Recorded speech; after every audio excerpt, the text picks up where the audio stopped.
بسم اللہ الرحمن الرحیم۔ السلام علیکم ورحمۃ اللہ۔ تمام معزز سامعین و ناظرین کو انفارمیشن پوائنٹ کے پلیٹ فارم پر خوش آمدید۔ سامعین و ناظرین، ہماری آج کی ویڈیو کے اندر ہم جانیں گے حافظے کی کمزوری کا ایک علاج۔ اگر انسان کا حافظہ کمزور ہے تو وہ یہ ایک کام کرنا چھوڑ دے۔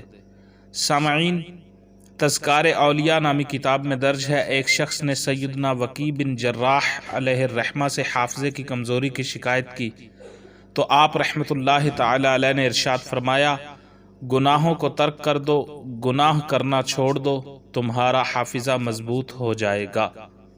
تذکار اولیاء میں درج ہے، ایک شخص نے سیدنا وکیع بن جراح علیہ الرحمت سے حافظے کی کمزوری کی شکایت کی تو آپ رحمۃ اللہ علیہ نے ارشاد فرمایا، گناہوں کو ترک کر دو، گناہ کرنا چھوڑ دو، تمہارا حافظہ مضبوط ہو جائے گا۔